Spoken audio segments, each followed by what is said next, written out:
സീമന്തരേഖയിൽ സിന്ദൂരം മംഗല്യത്താലിതൻ സൗഭാഗ്യം സ്വയംവരം സ്വയംവരം സ്വയംവരം സ്വയംവരം.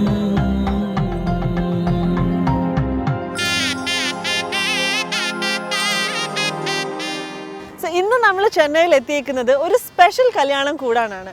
ഒരു star celebrity കപ്പിളുടെ, അമിത് ആൻഡ് ശ്രീരഞ്ജിനി. ഇവരൊരു സെലിബ്രിറ്റി കപ്പിളാണ്. അമിത്തിനെ കുറിച്ച് പറയുകയാണെങ്കിൽ നിങ്ങളെല്ലാവരും ഒരു പക്ഷേ അമിത്തിനെ കണ്ടിട്ടുണ്ടായിരിക്കും. എന്നോടൊപ്പം എൻ്റെ കൂടെ ഏഷ്യൻ പെയിൻസിൻ്റെ പരസ്യത്തിൽ, അതായത് ഈ ചുവരുകൾ നമുക്ക് അതിരുകളല്ല എന്ന് പറഞ്ഞ പരസ്യത്തിൽ എൻ്റെ ഹസ്ബൻഡായിട്ട് അഭിനയിച്ചതാണ് അമിത്.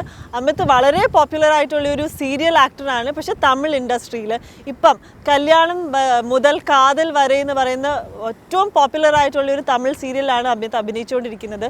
അതോടൊപ്പം തന്നെ മൂവീസും ഡബ്ബിങ്ങും അങ്ങനെ മൊത്തമായിട്ട് ഒരു ആക്ടിങ് ആൻഡ് മീഡിയ ഫീൽഡിൽ ആക്റ്റീവ് ആയിട്ടുള്ളൊരു വ്യക്തിയാണ് Amit. And Sriranjini on the other side വളരെ ടോക്കറ്റീവ് ആൻഡ് ബബ്ലി ചിയർഫുൾ ആയിട്ടുള്ളൊരു പെൺകുട്ടിയാണ്. She is A radio jockey with a very prominent radio channel. അതോടൊപ്പം തന്നെ ആങ്കറിങ് ചെയ്യാറുണ്ട്. സോ രണ്ടുപേരും ഒരു പെർഫെക്റ്റ് മാച്ചാണ്. കാരണം ക്രിയേറ്റീവ് ഫീൽഡിൽ വർക്ക് ചെയ്യുന്നവരാണ്.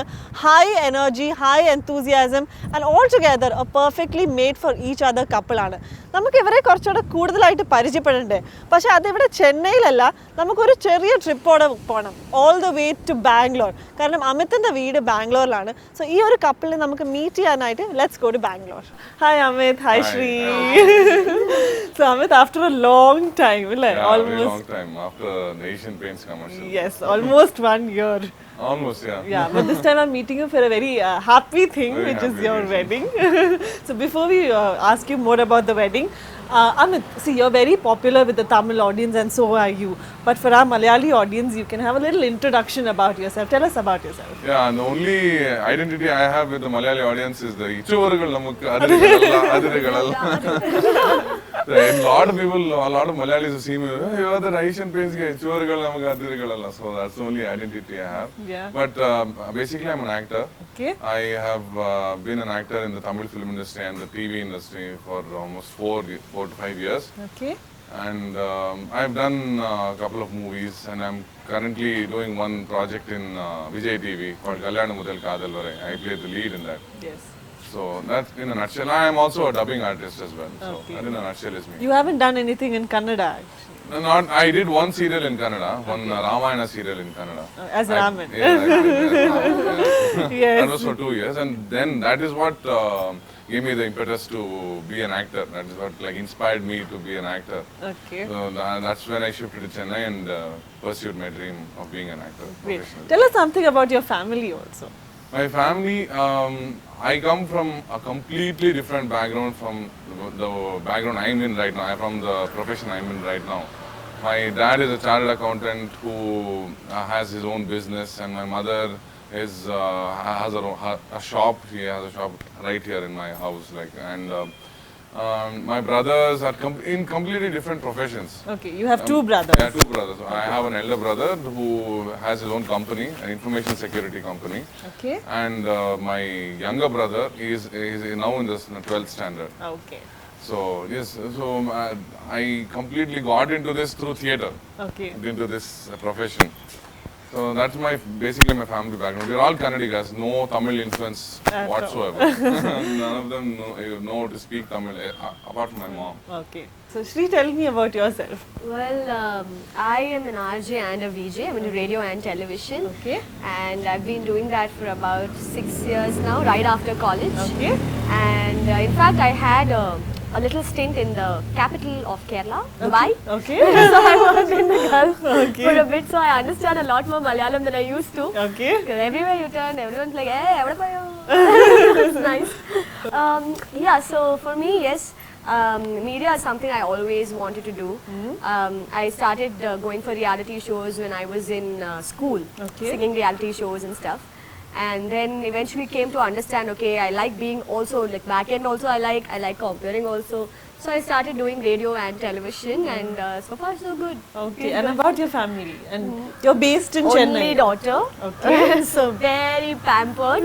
I wouldn't say spoiled because from a very young age, like my mom and dad always told me, you have to be self-dependent. Like tomorrow, whatever happens, I want you to be brave enough to handle that on your own. And I don't want you to ever feel like you look around and you don't see anybody. The first thing that you should do is I can handle it. And we're always there to like support you and everything, but you know, you should be able to do that yourself. So though yeah, they pamper me to the core. Like when I come back home, always greeted with a kiss.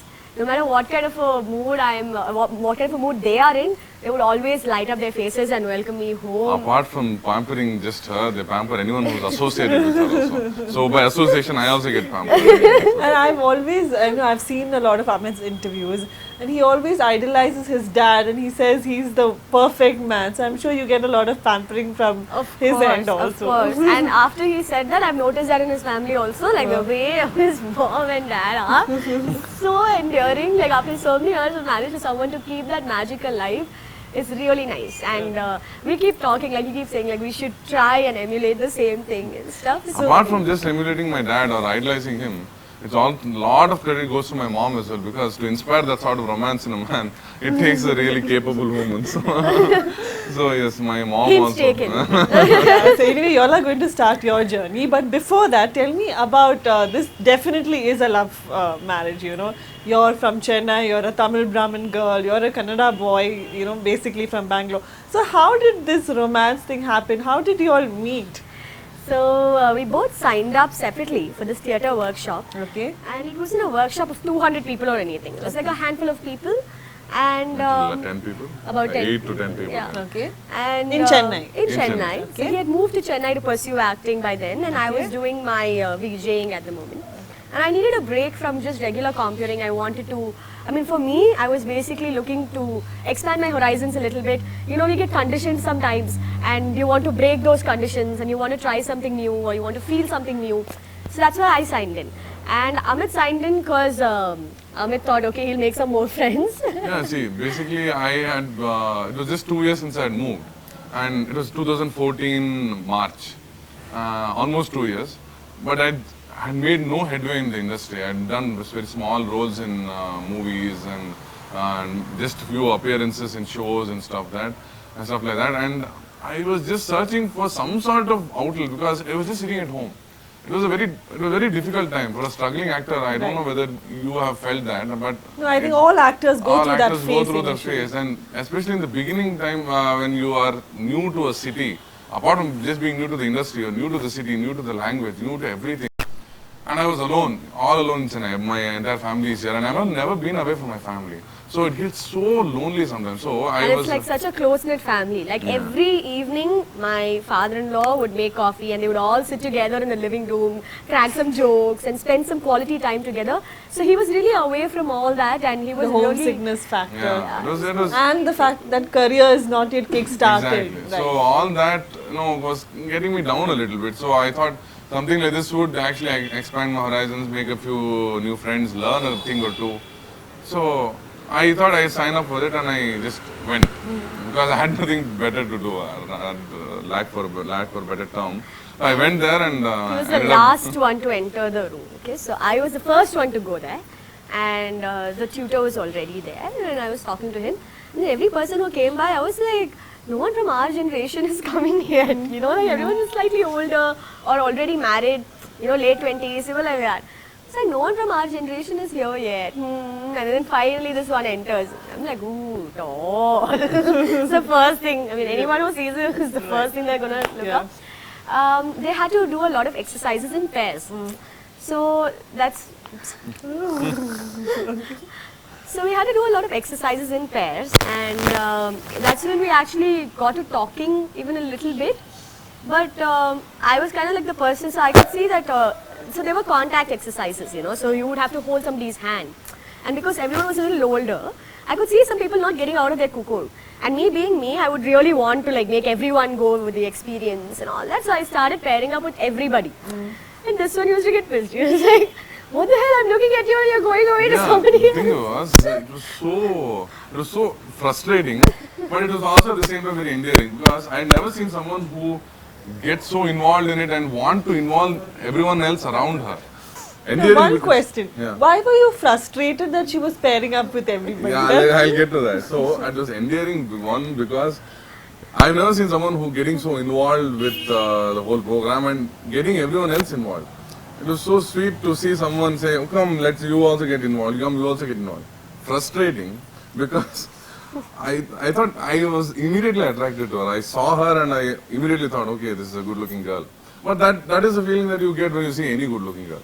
But then once I started to see her, You should be being careful her- of it. No, but once I started seeing her being her, is when I actually was drawn to her. Like when you see a good-looking girl, you just say, okay, she's good-looking, you just would look the other way. But when you see her actually exuding a sort of confidence or a sort of personality that you find so good to see, you know, something so rare, you want to get to know more about the person and you want to be near the person. And whenever I sensed that the instructor was going to begin a new exercise, which involved some sort of contact, any sort of exercise, because I didn't know whether it involved contact or not. So I wanted to just be near her whenever I sensed that he was starting a new exercise. So I would slowly inch towards her, because when he starts a new exercise, the person next to you, you tend to pair up with that Right. person. So I was going near her and then she would look at me, smile, and then she used to go somewhere. Because she didn't want to pair up with me. I was so frustrated. What the hell? I'm standing right next to you. You're not pairing up with me. And you're pairing up with someone else who's standing across the room. How is that fair? So See, that's the male ego, you know, because he knows that he's good looking and then he's expecting a good looking girl to pair up with it is not you. about good. It isn't even about ego. It's Yeah. because I feel like when we did those exercises, generally speaking, and I felt a connection. But it's just that, you know, the whole feeling of, see, don't get carried away by a connection. You have a lot more to contribute in the workshop. So, like, go make people all experience the kind of openness that you're experiencing at the point. And so I could see him, you know, he would look and then he'd be like, Yeah, see, it was not about me being good looking, please come, you're good looking, I'm good looking, let's be together. It's not that. It was just that I just found her so attractive and I just was so drawn to her that I wanted to be near her. And she used to immediately go to someone else. And I was like, what the hell? So, Amith, the very moment you saw her for the first time or after the whole session, did you actually, you know, strike a chord with her and did you know that this is going to be beyond that classroom? What was your feelings then, you know? At that time, see, it was also a lot to do with how I felt at that time. When you are in that phase of struggling, you know, trying to become better, get a foothold in the career, in your own career, you see a lot of rejection in life. You know, you go to umpteen number of auditions and you face rejection every single place. So your confidence is not at an all-time high. Right. So I didn't expect it to go anywhere, but I just wanted to be in contact with her. I just wanted to know her, get to know her more, you know. So I didn't even I trepidatiously asked for her number. I asked her, shall we exchange numbers? And no, without trying to seem like I'm interested in her. Right. So somehow I worked up the nerve to ask for her number, and we exchanged numbers, and we agreed on the rules that we would keep in touch regarding her web series. She had written a web series that she wanted actors for and she wanted to make happen. So that's why I said, why don't we talk about this further? And she also said, oh yeah, let's talk about it further. I don't know whether I The think professional connect that Yeah. you try to establish. Yeah, she also said, I introduced someone in Puduyugam, in her channel that she was working in, Right. so that you can get some contacts, get some work through that. So I said, yeah, why don't you introduce me to this person, that person? It was just the rules to get her number and start a conversation. What was your feeling when you like, first of all, you said when you first saw him walk by, there was this thing that, yeah, somebody of your generation is there, somebody who's good looking, somebody who's tall. So, what was your feeling at that moment? You know? Did you think? I'm someone who compartmentalizes a lot, you know, so I've always been like, don't give in too much into feelings. I've always been very guarded like that. So when I saw him, and the first thing was a sigh of relief that someone who was from our generation is there. then when we did the exercise together, I was like, oh, interesting. Like, you don't feel this connection the first time you talk to, or we didn't even speak. It was like an exercise of, I think, throwing a ball and then catching it, something like that, you know. But there was something. And when you feel that sort of electricity or anything between the two of you, you're like, interesting, but I'm not going to dwell. Like, it would always be like, you know, yin and yang. Don't let it go. Don't let it. I'm not going to dwell on this. Yeah. No, I'm not going to give in to this. So I was very trepidatious in a certain way, I would say. Also, like even after that, when we met to discuss the web series, we spoke about that for just about 15 minutes, and then for the next 2 hours, 4 hours. 4 hours, we just spoke like About every single thing. everything else. That was just, we just met. We were just messaging each other. The and first decided, time we met outside of the workshop for a professional reason, 15 minutes of professional stuff, and then 4 hours of, we don't even remember what we spoke about. Absolutely everything under the sun. And then we went to the Besant Nagar beach and she sang a song for me. Okay. See, this perfectly describes our first date, you know. But she maintains that it's not a date; it was just a meeting. But for me, it was the first date, and that was when I realized that I'm really going to fall for this girl. There's no two things about that. I am definitely going to fall in love, and I can't do anything about it. And that was the start. That was the start for me. It started later for her because she was, as she says, that she was a little more. She didn't know whether to go for it, whether to give in to those feelings, and she was more guarded. When were you sure that Amith is the one? So I had like other. Shut up. So I had like these other plans. Like I was thinking I'd do my masters in Canada, and you know, when you put like relationships and when you put like career, I was always inclined to believe more in myself than in someone else. It's like your hard work never lets you down, but people let you down. That was the kind of philosophy that I was in.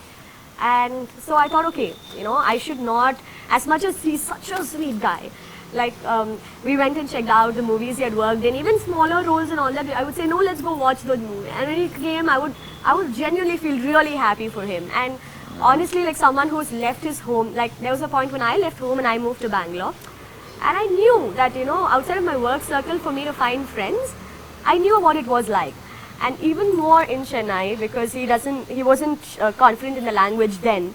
So all of that put together, I knew that I wanted to make him feel comfortable in my city, and I wanted to at least spend a little time with him, encourage him, like poor things come from somewhere, he wants to pursue acting, you have to do a little bit to make that happen. All those feelings were there. Amith and Sreeranjini, ഈ ഒരു beautiful star കപ്പിളുടെ വിശേഷങ്ങൾ ഇവിടെ അവസാനിക്കുന്നില്ല. ബാക്കിയുള്ള എല്ലാ കാഴ്ചകൾക്കും വേണ്ടി you will have to wait until our next episode. Until then, this is Rosen Jolly signing off.